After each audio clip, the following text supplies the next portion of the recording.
Battlefield 2042's update 5.1 just dropped with its patch notes. The update is out next week, and it's not exactly the update that we were hoping for, but it does come with a lot of changes, so let's see what's coming next week. First of all, DICE confirms the next seasonal event will arrive in July, involving a team called the Archangel Legion. They tease new cosmetics to earn and a brand new mode coming with the event. In terms of improvements for 5.1, we've got the Vault weapon attachments being added to the Marksman Rifle category, which is good, so the M39 EMR and the SVD will get Vault attachments and improvements, which is always a good thing. We've got some squad spawning improvements as well, as if you're spawning on a vehicle now, when it's on low health, you'll see a low vehicle health prompt when attempting to spawn on vehicles from the screen, allowing you to see the state of the vehicle or if you want to actually spawn on it. They've also restricted the ability to spawn on foot with the CAV Brawler should it be at capacity and currently in combat, whereas before you could spawn on it at any moment, so it now acts basically like a soldier as if you were spawning on them, so it won't let you spawn on them if they're being shot at, which should lead to less deaths. A bunch of audio fixes have been put out with synchronization and sounds playing twice when they shouldn't be, and adding music in certain areas such as when you're falling back. So that's a big plus, and there's also new sounds in the main menu to make it feel more alive with soldiers working, the PA announcements and alarms when joining a level. With general fixes, there's a lot of stuttering that they've just fixed with people parachuting and free falling at high speeds. You should be able to cancel pings just fine now where you would have struggled before. And there are a bunch of preview windows for adjusting UI in the HUD section of the menu.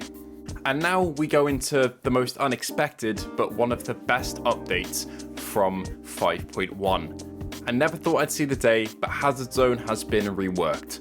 And I'm actually so happy about this. I like this mode a lot, and they've actually put some work in with this update to fix it up a little bit. So let's go through all the changes. Hazard Zone coins are now gone, and there's no buy phase at the start of the round and no reward payout at the end of the round. Instead, you get XP gains as the main reward function for extracting successfully, and the amount of data drives you have define the amount of XP you're rewarded upon successful extractions. You can now bring your Conquest and Breakthrough loadout straight into Hazard Zone with no adjustments of just buying things with coins since they're now gone, meaning that the class system now applies to Hazard Zone, whereas before it doesn't matter what class you were, you could buy any gadget. That's now fitting with the main game. The end of round screen has also been adjusted a fair bit, and one of the biggest bugs we've had is that the end of round screen would show the mission outcome has failed when in reality you've extracted just fine. That's now been fixed. You should no longer see that displaying the wrong mission outcome when you in fact win a match. AI soldiers have also had an armor durability reduction, which is great. They were a bit tanky before, managing to eat up a lot of magazines, and when ammo is scarce, that's really annoying, so it's good they've been decreased in durability and health. They've said they fixed a variety of issues around the second chance functionality as well. Before, you'd come in with second chance and there's a chance of you being killed upon re-entry into the atmosphere. That's now fixed completely. I hope at least they say it is. So you should no longer be spawning in with one of your squad mates potentially being killed upon re-entry into the map. And they've also added a dynamic minimum player requirement. What this means, if not enough players join the lobby in time, the player requirement to start a round will be automatically reduced to a minimum amount of 8 players, meaning you can jump in with 2 squads, I'm assuming. On top of all the Hazard Zone changes, we've also got a list of known issues, which is very good. It's good to know that DICE are working on these and are aware of them. The list includes your inventory being full with hard drives and you being unable to pick up any uplinks after this state, the end of round screen having a chance to state the incorrect information of whether you're extracted or not, and the end of round screen actually counting beyond 10 in terms of extraction streak.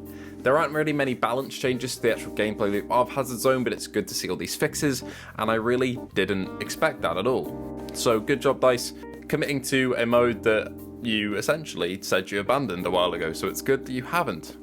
We've got a bunch of animation fixes for specialist gadgets as well. For example, RAW, your animation should play correctly when you're attempting to hack a vehicle now, and also they've adjusted Irish's APS shootdown Sentinel to stop it from intercepting vehicle weaponry like the 20mm, 30mm and 50mm cannons from vehicles.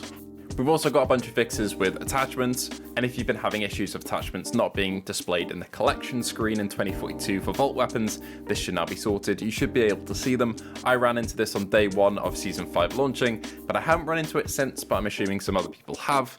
And also some categorization issues where weapons from different Vault eras were labeled the wrong thing, and those should now be labeled correctly. The brand new Season 5 20mm Flak Cannons that's been on some vehicles like the Jeep has been adjusted a little bit, reducing some extra unintended damage in direct impacts, lowering its impulse so it should no longer move your air vehicles when you shoot it, and reducing its range to 200 meters and below.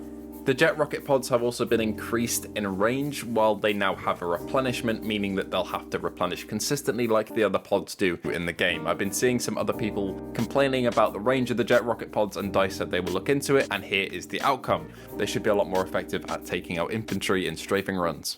That's essentially everything in this update that I thought was worthwhile with covering. It's a decent one, but it's not the one I was hoping for with Hourglass being reworked. I'm assuming we'll get that maybe in August then. If the event is coming in mid-July and this update is coming out in July, I'm not sure when we're getting Hourglass. Yeah, potentially August, we'll see.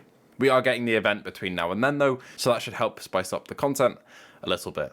Anyway, let me know what you thought of these changes. Hazard Zone is very welcome in terms of a bit of an overhaul. It's unclear whether the perks you get in Hazard Zone are now gone as well, or whether you can pick them. Maybe they're all free now.